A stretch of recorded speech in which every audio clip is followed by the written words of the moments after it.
Right now, as you listen to these words, notice the voice in your head commenting on them. Maybe it's agreeing, disagreeing, or planning what to do next. That voice never stops, does it? From the moment you wake until you fall asleep, and even in your dreams, the mental chatter continues. But what if I told you there's a space of profound peace beneath all that noise, available to you right now, in this very moment? Today, we're exploring Stillness Speaks by Eckhart Tolle, a guide to discovering the quiet wisdom that exists beyond the constant stream of thoughts. This isn't about positive thinking or achieving goals. It's about finding the deep peace that's already within you, waiting beneath the surface turbulence of your mind. If you've ever felt exhausted by your own thoughts, overwhelmed by life's demands, or sensing that something essential is missing, despite having everything you thought you wanted, the next 40 minutes could transform your entire relationship with yourself.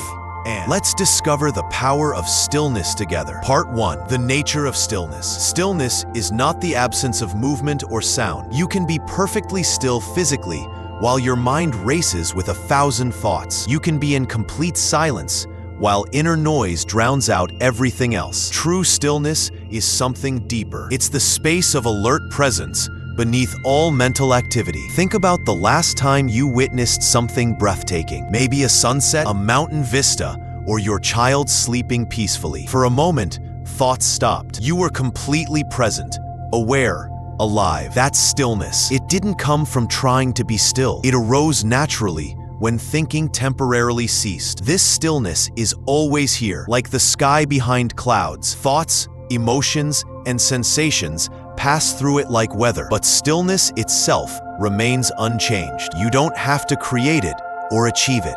You simply need to notice it.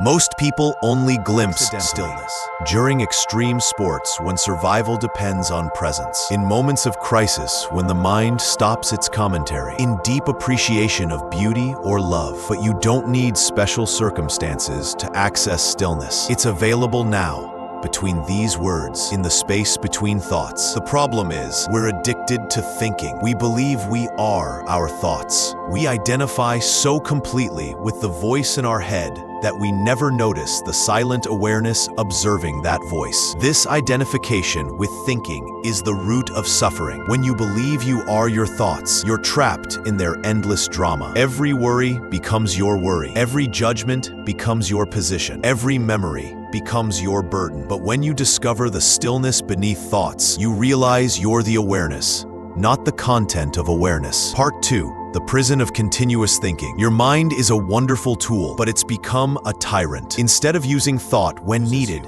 it comments on everything, judges everyone, rehearses conversations, replays memories, and projects futures. This constant mental activity creates a barrier between you and life. Consider how you experience a simple meal. Before eating, your mind anticipates the taste. While eating, it compares to other meals, worries about calories, or plans what's next. After eating, it judges whether it was good enough. The actual experience of eating, the textures, flavors, and nourishment, is missed entirely. This happens with everything. You walk in nature, but think about work. You're with loved ones, but scroll through your phone. You achieve success, but immediately want more. Life becomes a means to an end that never arrives. You're always on your way somewhere else, never actually here. The mind creates problems to give itself purpose. It thrives on problems because without them, it has no job.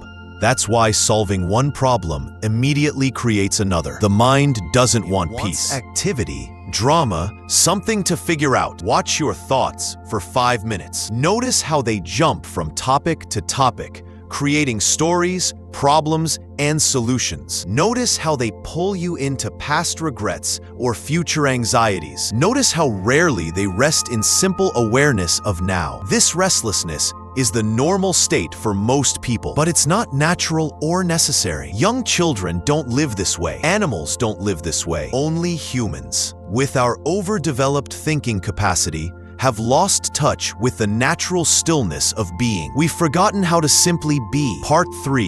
The pain body and emotional patterns. Tolle introduces the concept of the pain body, the accumulated emotional pain from your past that lives in you as an energy field. It feeds on negative thinking and emotional drama. When activated, it takes you over completely, making you say and do things you later regret. Everyone has a pain body. Some are heavy from trauma and suffering. Others are light, present. The pain body can be dormant for periods, then suddenly activate when triggered. You might be fine one moment, then something small happens and you're consumed with anger, sadness, or fear completely disproportionate to the situation. The pain body loves conflict. It feeds on the emotional charge of arguments, resentment, and victimhood. It will create problems where none exist, interpret neutral events negatively, and seek out situations that confirm its narrative of suffering. Watch how certain topics instantly trigger emotional reactions. Someone mentions politics,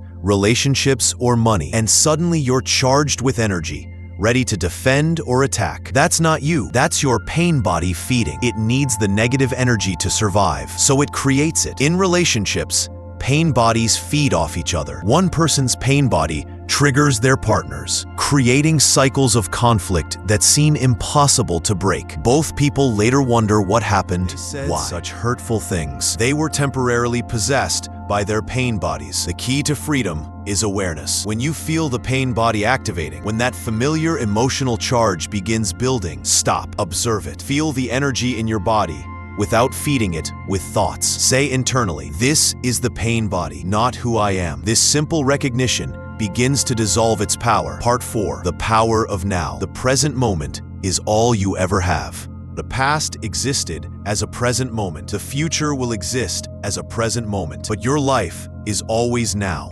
This seems off. For the next minute, accept this moment completely as it is. Don't wish for anything to be different. Don't judge anything as good or bad. Just be with what is. Notice the immediate sense of peace that arises. That peace was always available. You were just too busy resisting to notice. The mind hates the present moment because it can't exist fully there. The mind needs time to survive. It needs past and future, comparison and projection. In pure presence, the mind becomes still. This is why the ego fears presence and constantly pulls you away from now. Every spiritual tradition points to this truth in different words. The kingdom of heaven is within you and all around you. Be still and know that I am God. The Tao that can be spoken is not the eternal Tao. They're all pointing to the same reality, the timeless presence available now. You don't need years of meditation to access now. You don't need to go to India or find a guru. The present moment is equally available to everywhere, always. It's the most obvious thing, yet we miss it constantly because we're looking elsewhere. Part 5. Nature as teacher. Nature exists in absolute stillness and presence. A tree doesn't worry about tomorrow or regret yesterday. A bird doesn't compare itself to other birds. A flower doesn't rush to bloom. Nature simply is, and in that being, it's perfect. When you spend time in nature with awareness, not lost in thought, something profound happens. Your breathing slows. Your mind quiets. You begin to resonate with the deep stillness of the natural world. This is why people feel restored by nature. It reminds us of our own stillness. Watch animals to learn presence. A cat sitting in the sun is completely absorbed in the warmth. A dog on a walk is entirely there, smelling, looking, experiencing. They don't take walks while thinking about something else. They're fully present to walking. Plants teach patience and trust. A seed doesn't anxiety about becoming a tree. Simply follows its nature, growing when conditions are right, waiting when they're not. There's no hurry, no comparison, no sense of failure, just natural unfolding in its own time. The elements demonstrate impermanence and flow. Water takes the shape of its container without losing its essence. Wind moves through everything without holding on. Fire transforms what it touches, then disappears. Earth supports all life without choosing favorites. Modern life has disconnected us from these natural teachers. We live in artificial environments with artificial light, artificial schedules, and artificial problems. We've forgotten the wisdom of simply being. Nature reminds us who we are beneath all the artificial complexity. Part 6, Death and the Eternal. Your fear of death is actually fear of the end of the ego, the end of your story, your identity, your accumulation of experiences and knowledge. But what you truly are cannot die because it was never born. You are the awareness in which experience appears. Every night in deep sleep, you disappear. The person you think you are, with all its problems and concerns, vanishes completely, yet something remains. You wake up knowing you slept well or poorly. Who knew? What remained aware, even in the absence of thought and identity? Tolle shares how facing death can trigger spiritual awakening. When the ego realizes it cannot survive, it sometimes surrenders, revealing the deathless dimension within. Many people report profound peace in near-death experiences, not because they're going somewhere better, but because they're discovering what they always were. The fear of death drives most human activity. We accumulate wealth, achievements, and recognition, trying to build something permanent. We create legacies, hoping to outlive the body. But everything in form is temporary. Only the formless is eternal, and you are that. When you realize your essential nature is consciousness itself, not the temporary form it inhabits, death is its sting. You understand that what you are cannot be threatened. The body will die, thoughts will cease, but awareness itself is beyond birth and death. This isn't belief or philosophy. It's recognizable in your direct experience. The awareness reading these words right now, is it any different from the awareness you had as a child? The content of awareness has changed completely, but awareness itself remains unchanged. That unchanging awareness is your true nature. Part 7, Relationships and Unconsciousness. Most relationships are between two unconscious people, two egos trying to get something from each other. Love becomes possessiveness. Care becomes control. Support becomes dependence. The relationship becomes a transaction, not a communion. Unconscious relationships follow predictable patterns. Initial attraction, when egos complement each other. Honeymoon period, when pain bodies are dormant. Then the inevitable activation when reality doesn't match expectations. Conflict, and either breakup or resigned coexistence. True relationship is only possible between conscious beings. When you're present, you don't need anything from another. You're complete in yourself. From this completeness, you can truly love, not from need, but from fullness. You can give without depleting yourself. In conscious relationship, you don't try to change your partner. You accept them as they are, while being authentic yourself. This doesn't mean accepting abuse or dysfunction. It means seeing clearly without the distortion of your own unconscious patterns. When conflict arises in conscious relationship, you don't attack the person. You address the behavior or situation. You recognize when pain bodies are active and refuse to feed them. You take responsibility for your own state of consciousness, rather than blaming your partner for how you feel. The greatest gift you can give another is your presence, not your advice, your solutions, or your opinions. Just presence. In that space of pure awareness, healing happens naturally. The other person feels seen, heard, and accepted at the deepest level. Part 8, The Illusion of Time. Psychological time is a creation of the mind. It consists of dwelling on the past and projecting into the future. This mental time travel seems normal, but it's the source of most human suffering. Guilt, regret, anxiety, and fear all require psychological time to exist. Clock time is practical and necessary. You need to know when appointments are, how long tasks take, and plan accordingly. But psychological time is different. It's the mental story of past and future that runs constantly, pulling you out of the only time that actually exists, now. The past doesn't exist except as memory arising now. The future doesn't exist except as imagination arising now. When you realize this deeply, you stop being tyrannized by time.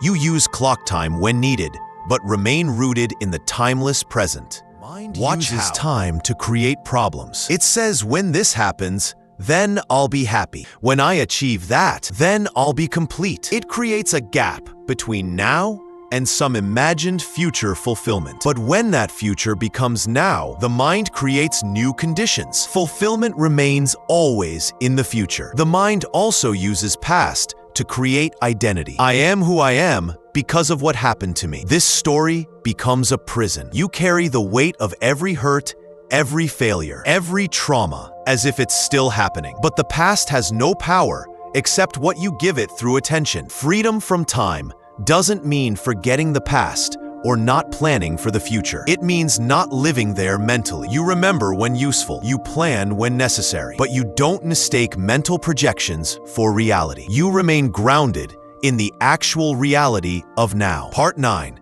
Suffering and the end of suffering. Suffering is different from pain. Pain is inevitable in human life. Bodies get sick, loved ones die. But suffering is the mental and emotional resistance to pain. It's the story we create around pain that multiplies it exponentially. You stub your toe and feel pain. That's inevitable. But then the mind starts its commentary. Why does this always happen to me? I'm so clumsy. This ruins everything. Now the simple pain of a stubbed toe has become suffering about your entire life story. The Buddha taught that suffering comes from wanting reality to be different than it is. This doesn't mean passive resignation to harmful situations. It means accepting what is before taking action. From acceptance comes clear seeing. From clear seeing comes right action. Most suffering is self-created and unnecessary. Worry is suffering about imagined futures. Guilt is suffering about unchangeable pasts. Comparison is suffering about not being someone else. These are all mental creations with no existence outside thought. Physical pain, when met with presence instead of resistance, becomes intense sensation without the overlay of mental suffering. People with chronic pain who learn this report that while pain remains, suffering decreases dramatically. They stop fighting reality and find peace within difficulty. Emotional pain follows the same pattern. When you feel sadness, anger, or fear without resistance, without the story, it passes through you like weather. But when you resist, judge, or feed it with thought, it becomes stuck, creating lasting suffering. Part 10. The sacred pause. Between stimulus and response, there's a space. In that space lies your freedom. This is the sacred pause, the moment of choice before automatic reaction. Most people miss this space entirely, moving instantly from trigger to response. But awareness reveals it. Practice the sacred pause throughout your day. Before answering the phone, pause. Before responding to criticism, pause. Before eating, pause. In that brief stillness, presence arises. You shift from unconscious response. The pause doesn't need to be long. Even one conscious breath changes everything. It breaks the automatic pattern of reactivity. It creates space for wisdom rather than conditioning to guide your actions. It transforms you from a robot running programs to a conscious being making choices. Notice how different life becomes with the sacred pause. Conversations deepen because you listen before speaking. Decisions improve because you sense rather than think. Conflicts dissolve because you respond rather than react. The pause is a portal to presence. In traffic, instead of frustration, pause and presence. In waiting rooms, instead of impatience, pause and presence. In difficult conversations, instead of defense, pause and presence. Every pause is an opportunity to choose consciousness over conditioning. The sacred pause reveals something profound. Between thoughts, between breaths, between heartbeats, there's stillness. Life emerges from stillness and returns to. The pause connects you to this underlying stillness that's always here. Part 11. Acceptance and surrender. Acceptance is the most powerful spiritual practice, yet it's completely misunderstood. Acceptance doesn't mean liking everything or being passive about injustice. It means acknowledging reality as it is before taking action. It means stopping the futile argument with what already is. This moment is as it is. Whether you accept it or not doesn't change what's already here, but acceptance or resistance completely changes your experience of what's here. Resistance creates suffering.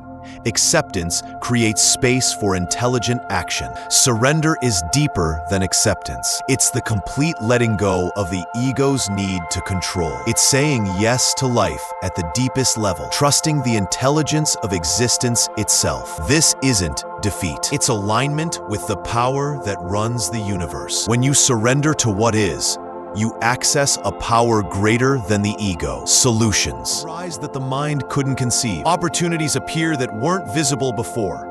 Life begins working for you rather than against you. This seems magical to the mind, but it's simply how life works when you stop fighting it. The ego fears surrender because it means it's death. The ego exists through resistance, through the sense of separate self fighting against reality. In surrender, the boundary between self and life dissolves. You discover you are life itself, expressing through this temporary form. Practice acceptance with small things first. Accept the weather, regardless of your preferences. Accept traffic without internal complaint. Accept minor disappointments without drama. As your capacity for acceptance grows, you'll find peace even in difficult circumstances. Part 12.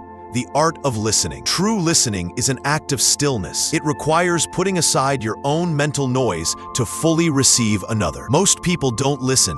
They wait for their turn to talk while pretending to pay attention. This isn't listening. It's ego waiting to assert itself. When you truly listen, you offer sacred space to another human being. You become stillness in which their words can land. You hear not just words, but the silence between words, the feeling beneath words, the being behind words. This quality of listening is transformative. Listen to nature with the same quality. Hear the wind without naming it wind. Hear birds without thinking birds. Let sounds arise in your awareness without mental commentary. This is meditation through listening, using sound as a portal to presence. Listen to your own body. It's constantly communicating, but the mind's noise drowns it out. When you're still, you hear the body's wisdom. Tension telling you to rest. Energy telling you to move. Intuition guiding you toward or away from situations. Listen to silence itself. Even in apparent quiet, there's usually sound. Distant traffic,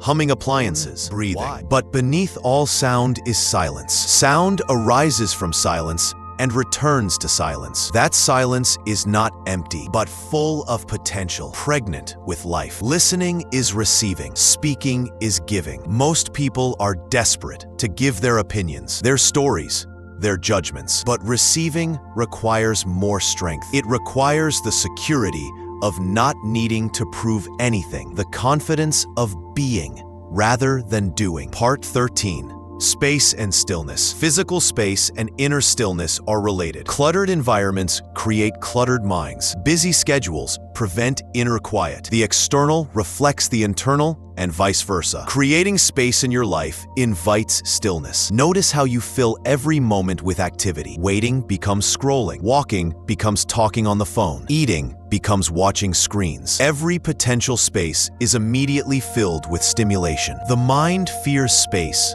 because space reveals stillness, and in stillness, the ego dissolves. Deliberate spaces in your day. 5 minutes of nothing between meetings. A pause before meals. Time in the morning before checking devices. These spaces might feel uncomfortable initially. The mind will rebel, creating urgent thoughts and tasks. Stay with the discomfort. It's the ego's death throes. Physical space matters too. Clear surfaces, organized belongings, and uncluttered rooms support inner clarity. This isn't about perfection or minimalism as identity. It's about creating environments that don't constantly pull your attention, allowing presence to arise naturally. Space in conversation is powerful. Most people fear silence in dialogue, rushing to fill it with words. But silence allows depth. It gives time for real communication beyond the superficial. It creates room for truth to emerge. Learn to be comfortable with conversational space. The ultimate space is consciousness itself. All thoughts, emotions, and sensations arise in the space of consciousness. You are that space. When you recognize yourself as the space, rather than what appears in space,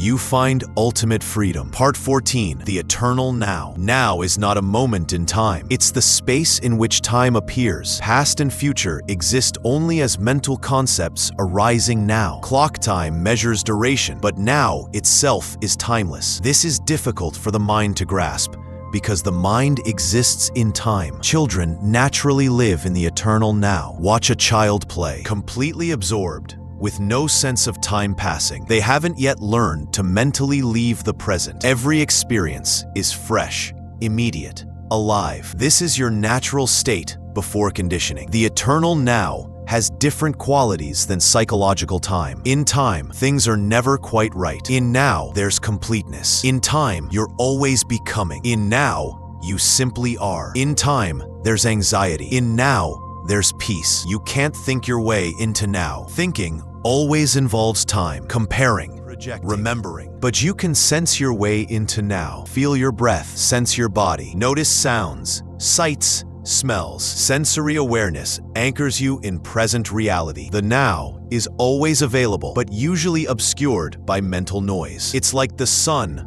behind clouds. The sun doesn't disappear when clouds cover it. Similarly, the now doesn't disappear when thoughts obscure it. It remains, waiting for the clouds to part. Eternity is not endless time, it's the absence of time. You touch eternity whenever you're fully present. In moments of beauty, love, or danger, time stops. You enter the eternal now. These glimpses show you what's always available beneath the surface of mental activity. Part 15, beyond the ego. The ego is not who you are. It's a mental construct, a collection of thoughts, memories, and identifications that create the sense of separate self. This false self is the root of all suffering, constantly seeking, but never finding lasting satisfaction. The ego needs problems. Without problems to solve, enemies to fight, or goals to achieve, the ego has no purpose. So it creates problems, finds enemies, and sets endless goals. Peace is the ego's death, which is why the mind resists stillness. Watch the ego's strategies. It compares constantly. Better than, worse than, equal to. It complains to feel superior. It takes offense to be right. It creates drama for energy. It accumulates to feel substantial. All these movements happen automatically until consciousness observes them. The ego is not evil or wrong. It's simply unconscious. Like a child pretending to be a superhero, the ego is consciousness playing at being separate. The problem comes when you forget it's a game and believe you actually are the character you're playing. Beyond ego is your true nature, pure awareness. This awareness has no opinions, no problems, no needs.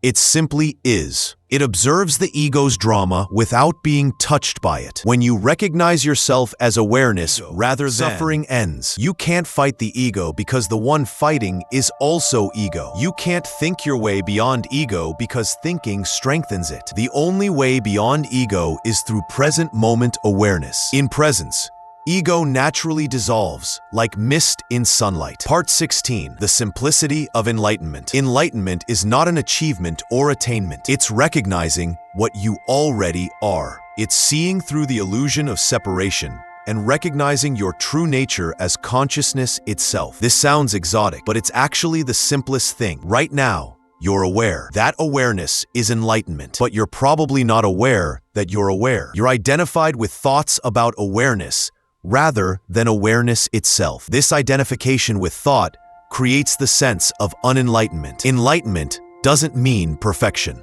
Enlightened beings still have personalities, preferences, and human experiences. The difference is they're not identified with these aspects. They know themselves as the awareness in which all experience appears. Many people imagine enlightenment as a future attainment requiring years of meditation or spiritual practice. But enlightenment can only happen now, because now is all that exists. Every moment offers the opportunity for awakening. This moment, right now, as you read these words, the simplicity of enlightenment is what makes it so elusive. The mind expects something complicated, special, or different. But enlightenment is recognizing the ordinary awareness that's always been here. It's stopping the search and recognizing you are what you've been seeking. Enlightenment is not binary. on or off. It's more like a dimmer switch, gradually increasing in brightness. Each moment of presence is a degree of enlightenment. Each recognition of your true nature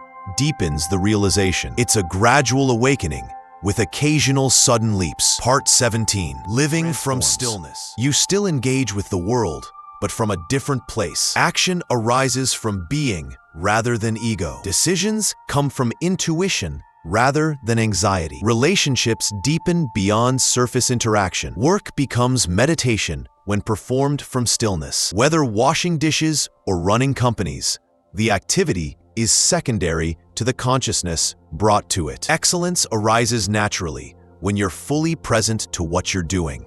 This is mastery through presence rather than effort. Creativity flows from stillness. All true innovation, art, and inspiration emerge from the space beyond thought. The mind can only rearrange what it knows. Real creativity requires accessing the unknown, which is only available in stillness. Communication transforms when rooted in stillness. Words carry presence, not just information. Silence becomes as important as speech. You say less, but communicate more. People feel heard even when you don't speak, because your stillness receives the problems dissolve differently from stillness. Instead of mental analysis and worry, you hold situations in aware presence. Solutions arise organically. Right action becomes obvious. What seemed complex from the ego's perspective becomes simple from presence. Joy arises spontaneously from stillness. Not the excited happiness of getting what you want, but the quiet joy of being. This joy doesn't depend on circumstances.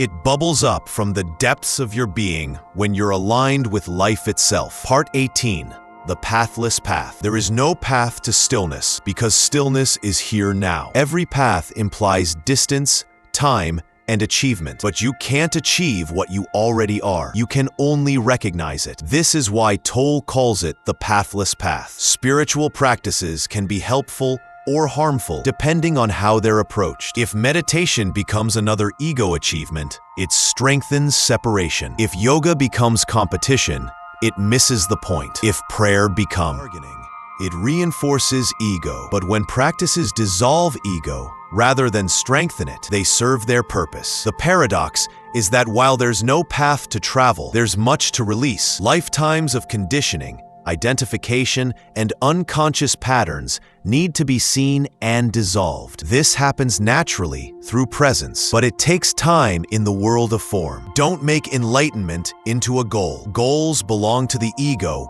and future. Instead, be present now. Each moment of presence is complete in itself. It doesn't lead somewhere better. It is the destination. Now is the only place you can be free. Different people wake up differently. Some through suffering that breaks the ego. Some through beauty that stops the mind. Some through love that dissolves boundaries. Some through meditation that reveals awareness. There's no right way, only the way life provides for you. Trust the process. Life itself is guiding your awakening. Every challenge, every joy, every ordinary moment perfectly designed for your consciousness to evolve. You don't need to seek awakening. You need to stop resisting it. Part 19.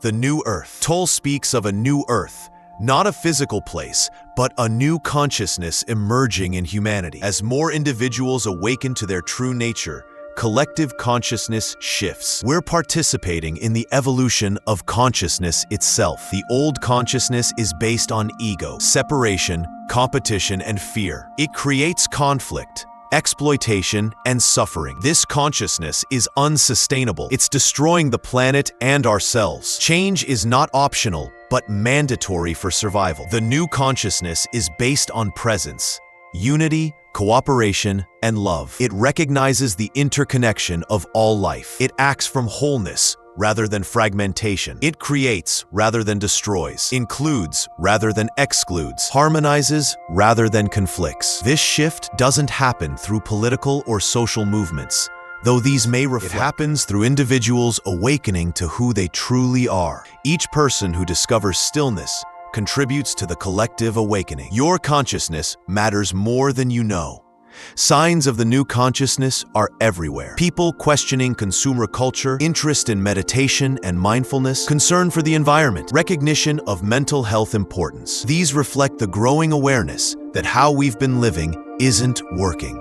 You participate in creating the new earth through your own consciousness. Every moment of presence, every act of kindness, every choice from awareness rather than ego contributes. You don't need to save the world. You need to wake up. The world changes as consciousness changes. Part 20.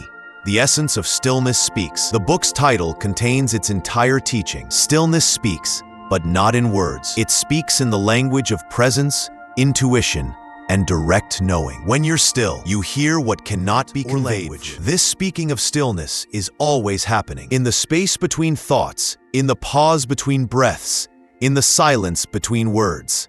But we're usually too noisy to hear it. We're broadcasting when we could be receiving. What does stillness say? It speaks of your true nature as consciousness. It reveals the illusion of separation. It shows the perfection of what is. It guides right action. It heals what thought cannot touch. It loves what ego cannot accept. You can't understand stillness intellectually. The mind can grasp concepts about stillness, but concepts are not stillness itself. It's like the difference between reading about water and drinking when thirsty. Direct experience is required. The invitation is simple. Stop, be still, not just physically, but mentally. Let thoughts settle like sediment in water. Let emotions pass like clouds across sky. Let awareness recognize the opposite of movement. It's the source of movement, like the still point at the center of a wheel that allows rotation. When you're centered in stillness, you can engage with life's movement without losing yourself in it. Conclusion. We've explored the landscape of stillness, from the prison of continuous thinking